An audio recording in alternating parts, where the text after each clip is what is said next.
Sewa tunggak hingga RM34,000, MBS cabut 6 pintu rumah PPRT.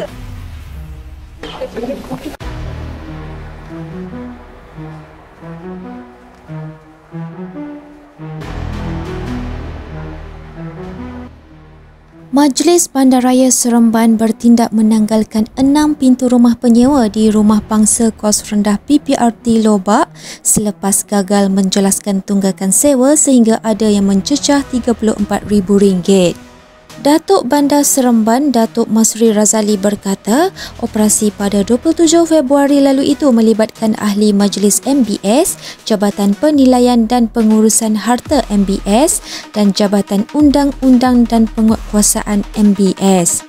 Operasi ini turut dibantu oleh anggota polis dari Balai Polis Jalan Campbell dan ia dilakukan secara berhemah tanpa melibatkan sebarang insiden dalam melaksanakan tindakan penguatkuasaan.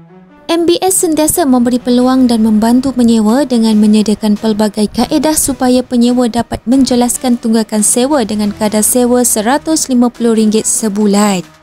Ujarnya, walaupun pelbagai usaha telah dilakukan namun masih terdapat ramai penyewa mengambil sikap sambil lewa untuk menjelaskan tunggakan sewa. Operasi kali ini tertumpu kepada 6 penyewa yang mempunyai tunggakan tertinggi iaitu di antara RM17,000 hingga RM34,000. Notis penamatan perjanjian penyewa terlibat telah tamat pada 31 Januari lalu dan tempoh pengusungan rumah juga telah berakhir pada 26 Februari. Setelah tamat tempoh dan peluang yang diberikan, MBS telah mengambil tindakan menanggalkan semua pintu di rumah terlibat sebagai pengajaran supaya mereka segera menjelaskan tunggakan.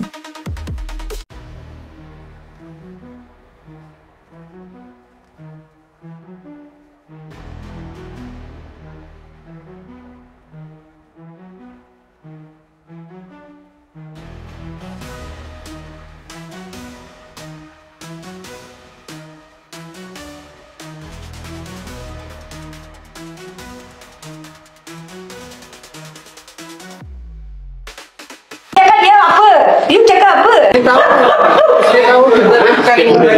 Bukan tetap tanya tu. Pak, nanti ni. Si orang mati ya? Ada.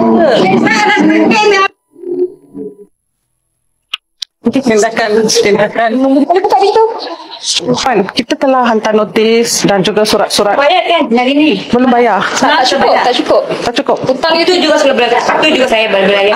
Saya selalu kerja. Tunggu. Puan, kita telah hantar notis dan juga amaran supaya Puan kena bayar sewa yang tertunggak. Tetapi sehingga hari ini anda masih gagal cuai enggan bayar tunggakan sewaan. Jadi kita dari MBS hari ini datang ke sini untuk mengambil tindakan selanjutnya iaitu kita nak buka pintu. Walau bagaimanapun kami dapati Puan adalah bukan penyewa yang sebenarnya. Macam mana Puan boleh masuk rumah ini? Puan merupakan penceroboh tau. RM34,000 Puan. Banyak. 50 aja kena bayar. Saya cakap dia kan.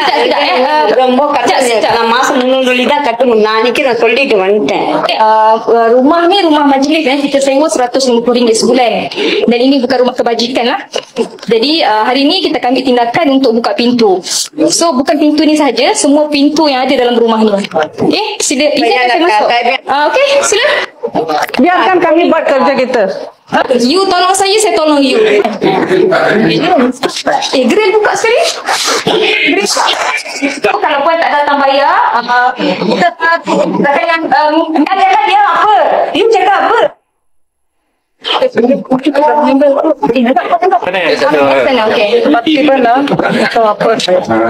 Saya rasa dia seorang yang kena lepaskan. Tanpa ada lawak ke? Ada benda tak bagi peluang untuk bayar tunggakan sewa. Rumah ni tinggi, tunggakan sewa dia RM21,350. Jadi memandangkan peluang kita dah bagi, tapi ada bayar lagi buat. Jadi hari ni MBS akan buka semua pintu di rumah ni. So izinkan kami masuk Okey, silakan.